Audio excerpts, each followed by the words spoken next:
it normally comes ahead of, we'll say, winter wheat or winter barley, but it can certainly follow winter barley. It can certainly follow oats or wheat now this year. So there isn't an ideal one, I suppose. I would say this particular year can go in after most. The main thing is to look at the brassica break. We're recommending 5 years.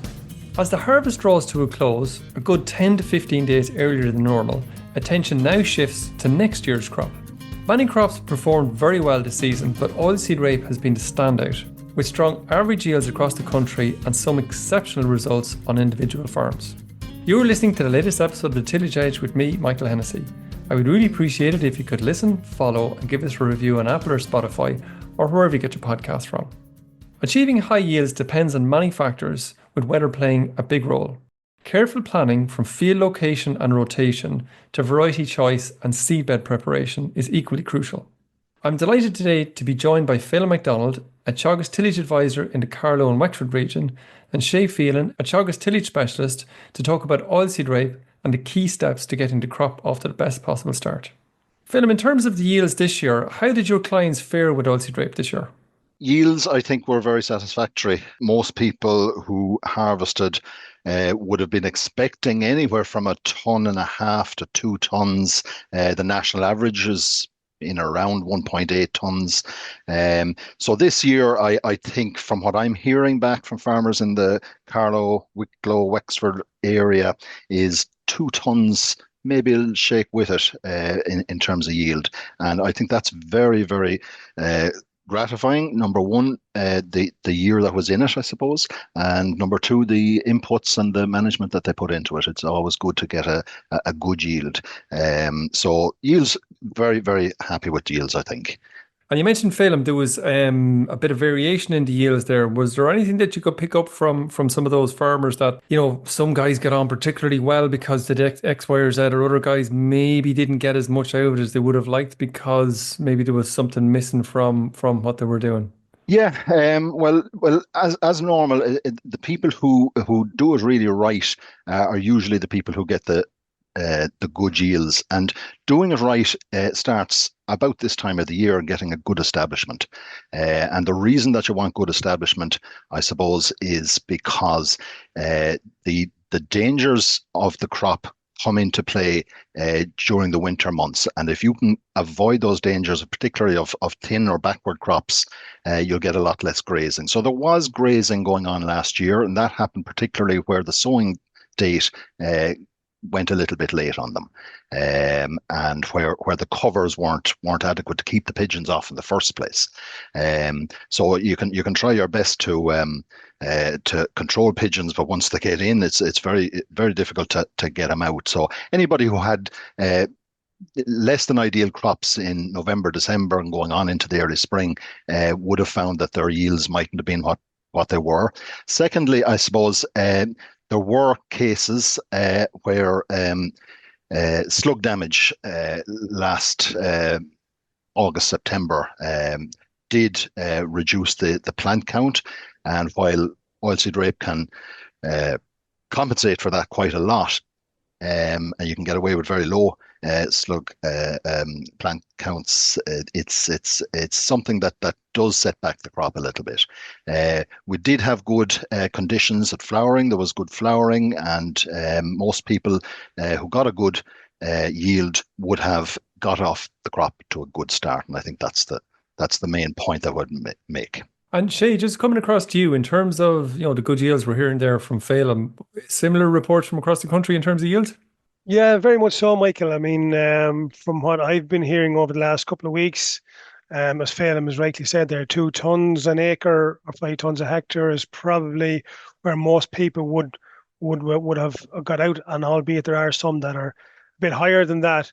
And I suppose from that point of view, fellas were very, very happy given where they were last February with the amount of pigeon grazing that was going on. So I'd say most people were very, very happy with the yields that they finally came out with.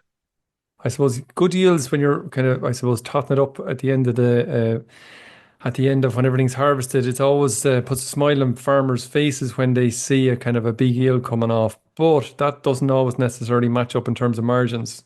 Given those big yields that were there, What sort of margins? How does that compare? Is it the best crop out there that people can grow, considering some of the winter wheats are doing some phenomenal yields this year? Yeah, and you're right, Michael. I mean, if you look at the wheat yields out there, some of them were astonishing this year that we're hearing, and now it's not universal. But I suppose the key point is the price point. So we're looking at on either side of €200 a ton for wheat, whereas with oilseed rape, you're looking at mid 400s, somewhere in that sort of region. So when you go back and look at, I just looked at it here earlier on, when you look back at the Teagasc cost and returns booklets that we would have published there back in January, when you look at a 2 ton crop of oilseed rape, the margin on it is about €350 a hectare or €350 an acre, whereas a 4 ton crop of winter wheat is about €250 an acre. So it compares very, very well with even very high yielding wheats. So from that point of view, I suppose it is probably one of the better crops out there this year in terms of gross margin. And I suppose, Shay, the other side of it is that oilseed rape has been relatively stable in yields over the last number of years, maybe even more so than most other crops. So given, I suppose, this year, given the prices that are there, maybe even some of the forward prices, does it look like a crop that farmers should maybe prioritize in terms of a good margin crop on their farm for the coming year? Absolutely, Michael. I mean, for years and years and years, we were looking at oilseed rape, yielding at, maybe somewhere between 1.3 to 1.5 tons per acre. And we were always making the point that when you're using a break crop like oilseed rape, you look at the 2 year benefit of it. So you're looking at a first wheat following it, and the margins over the 2 years were probably something similar. But what we're seeing, as you rightly say, is that yields over the last number of years have been very, very stable with oilseed rape for the most part. Now, there are years where there are slight differences like everything else, but the price seems to be, quite quite stable as well in terms of it. It seems to be kind of relatively high. So from that point of view, it does give you some security in terms of your potential gross margin for oilseed rape, considering what's happening with cereal in the cereal market at the moment. I suppose the year that's in it, Shay, everything's done early. We're in the middle of August. Plenty of time to put in oilseed rape almost in any kind of, I suppose, rotational position this year. It probably gives people a chance to get it in plenty of time. People are going to be concentrating now on varieties, and rather than getting into the names of all the various different varieties, is there a couple of key things growers should be looking for in a variety, regardless of what name is on that variety? Quite often, we look at the top line and see how much yield is the potential variety going to give you, and sometimes that's not always a true reflection. As you say, there's lots of varieties out there this year, probably more than we would have seen in a number of years. So there are a couple of key traits that I would look out for in a variety.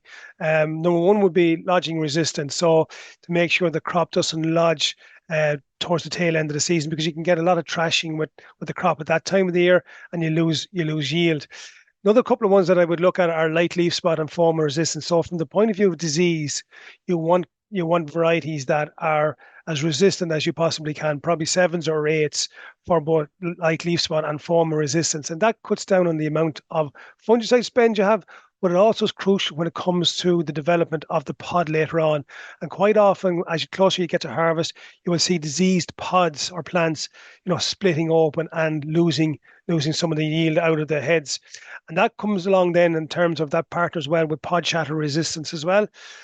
So a lot of the varieties now have this resistance to the pods shattering, albeit that you have to have good disease control on the crop as well.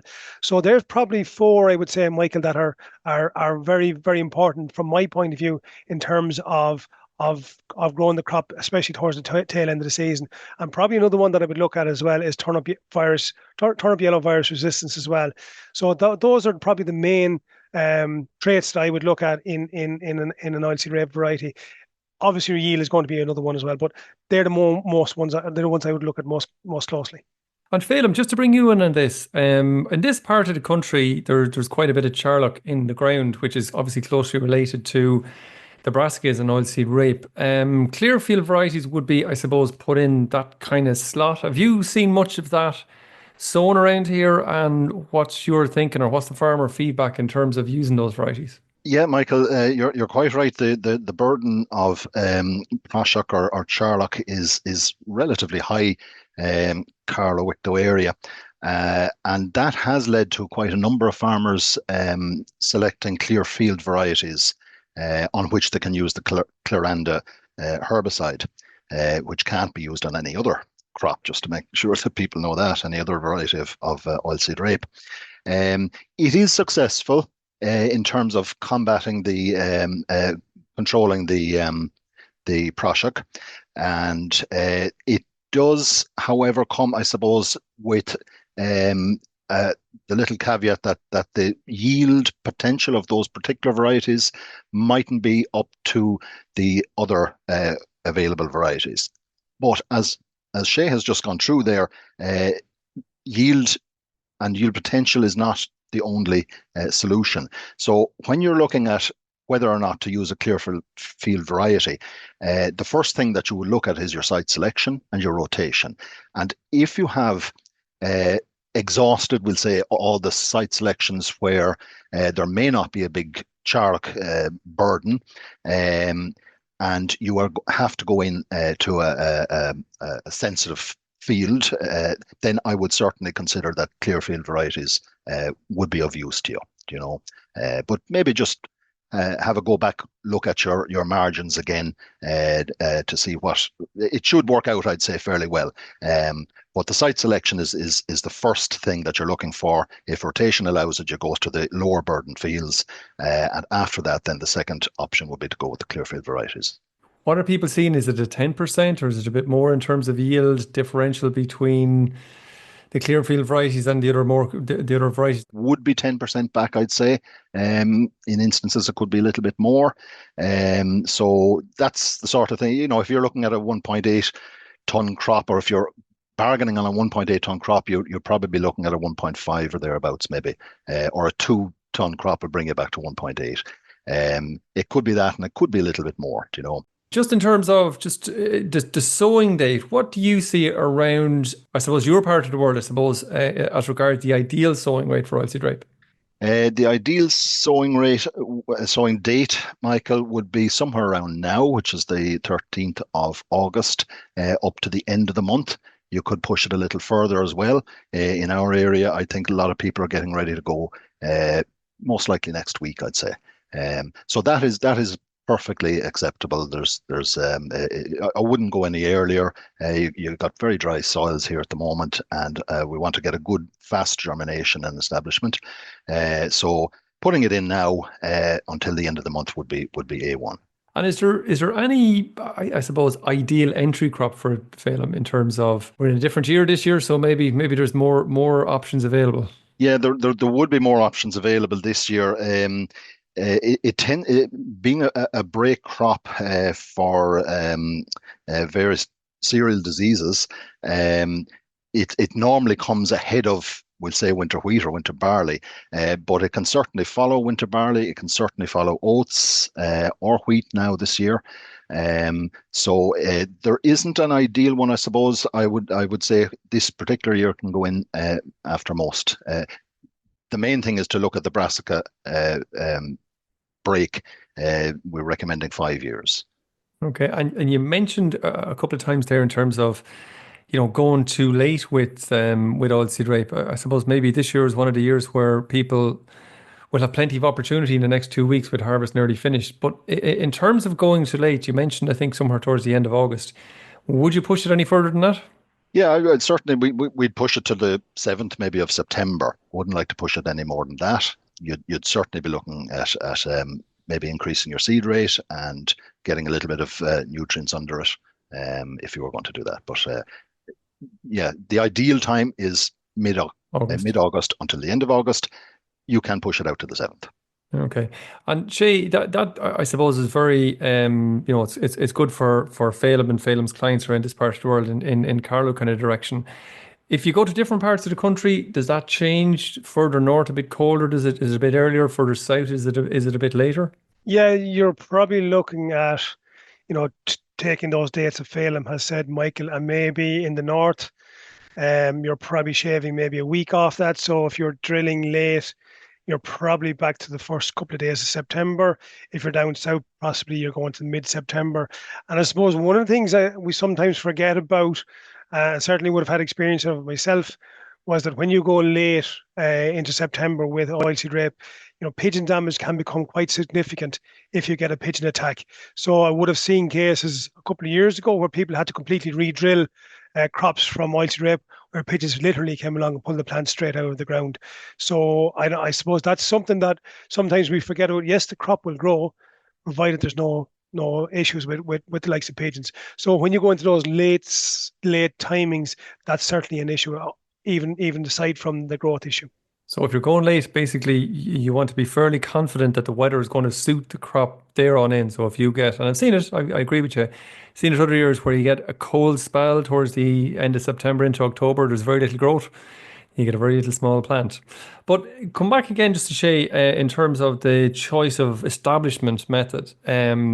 Most growers are probably still plough based. However, does putting oilseed rape give more options in terms of whether that's a min tail or a strip tail or something like that? Yeah, it certainly does, Michael. And we've done quite a bit of research here in Oak Park over the last long number of years, I suppose, now at this stage, looking at different establishment systems.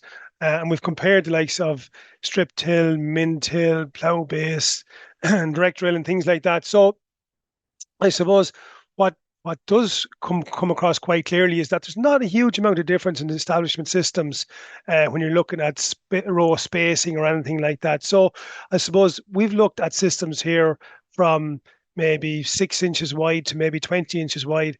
And what the research here shows that, where you have an adequate plant stand, in other words, enough seed actually going in per square meter, there's really no yield difference. But when you go wider than say 20 inches, the job of work for the crop to cover the ground becomes an issue.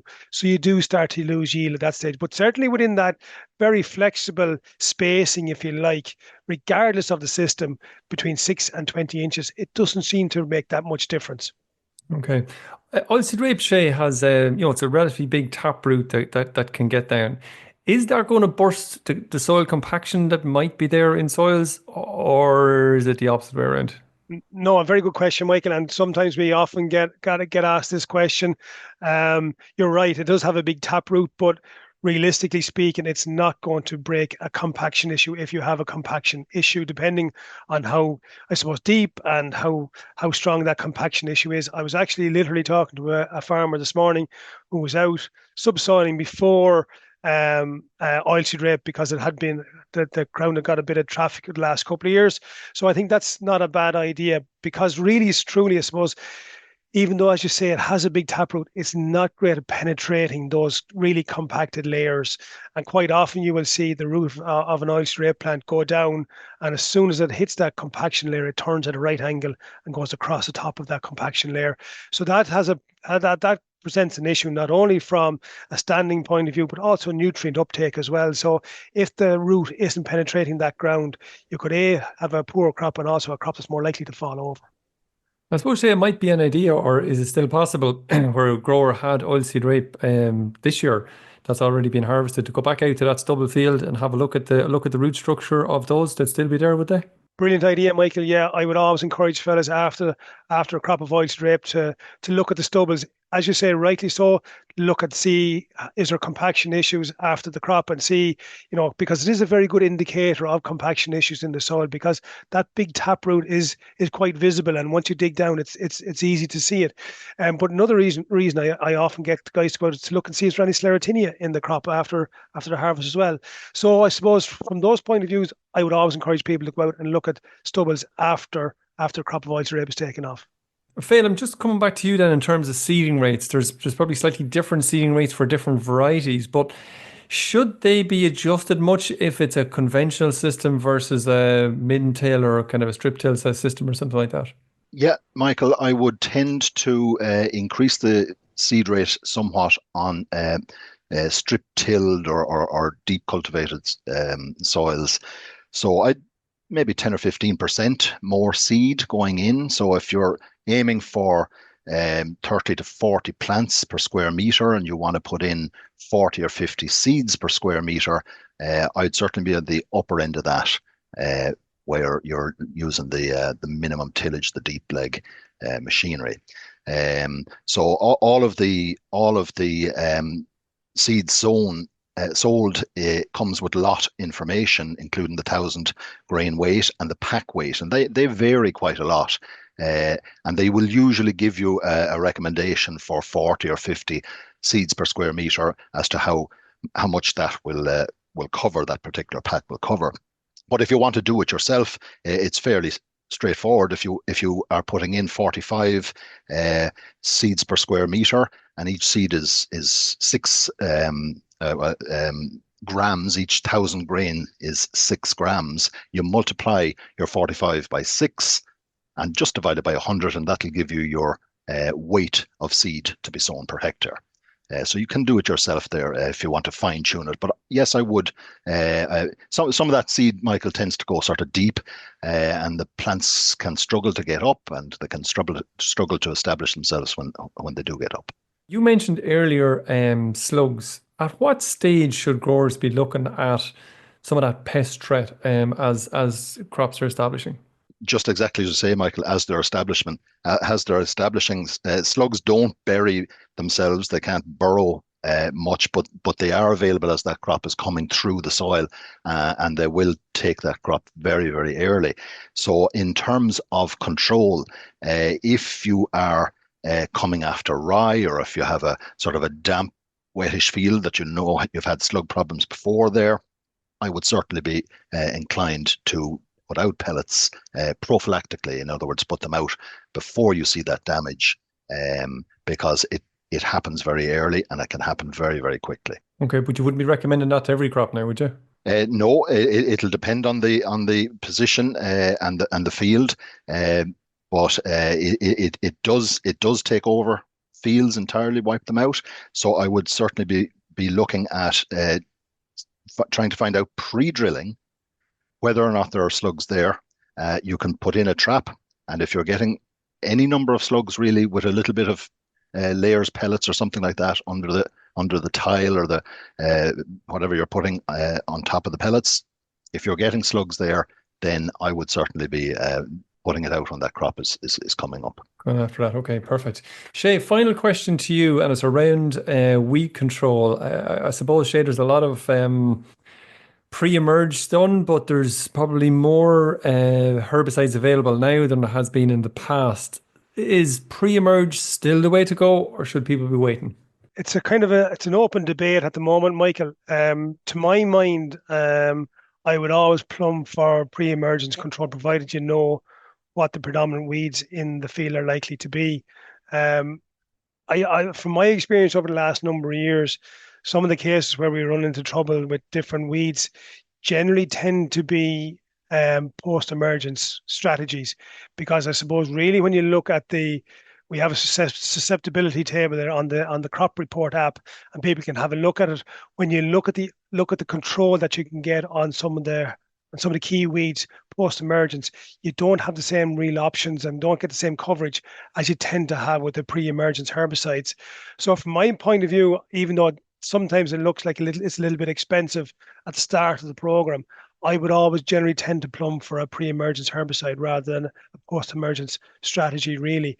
Albeit, I suppose, most people are going to be spraying on a graminicide to control grass weeds at some stage in the autumn as well. So I suppose from that point of view, you just really have to weigh up what weeds you have or likely to have, and then design a weed control strategy that's going to control the most of those weeds, because sometimes it can be impossible to control them all. Okay, but very much aim towards a pre-emerge before the crop comes up. And that's within 48 hours, is it? Within 48 hours, yeah, Michael. And obviously, if there's a lot of rain forecast, you kind of avoid it as well. But certainly, I would always plumb for a pre-emerge herbicide strategy. Can I just throw a scenario at you that might come true, I suppose? Really, we're now today, as we're recording this, there's 27 or 8 degrees out there. The weather is going to be good for another week or 10 days. Soils are very dry, or getting drier, certainly. Pre-emerges are probably going to be under pressure in that situation, are they? Absolutely. And I suppose I should have said that. That's one caveat that I would have with a pre-emergence strategy at the moment. I mean, if you're sowing this week, there's no rain forecast, albeit there might be a thundery shower maybe today or tomorrow. But in the absence of that, we're looking at soil moisture deficits around Carlow at the moment of about 40 millimetres. So really there's not a whole lot of moisture there for a pre-emergence herbicide to work. So in that case, your hand might be forced a little bit all right. That's great and good advice, and thanks very much, Shay and Phelim. We'll be coming back to oilseed rape a bit more on weed control and various other different parts of it later on in the season. Thanks again, lads. Thanks, Michael. Thank you. So that's it for today, and my thanks to Phelim and Shay for joining me on the podcast. A date for your diary is the Teagasc Crops Forum, which takes place on Wednesday, September the 10th in the Killishy Hotel, Naas, County Kildare. We have a great lineup for you, including the latest on varieties and an update on yellow rust. We'll take a deeper dive into rye as a crop which holds plenty of promise for both tillage and livestock farms. So finally, if you enjoyed the podcast, then recommend it to a friend or colleague. And as always, rate, review and follow on Apple or Spotify so you never miss an episode. And for more information, go to teagasc.ie.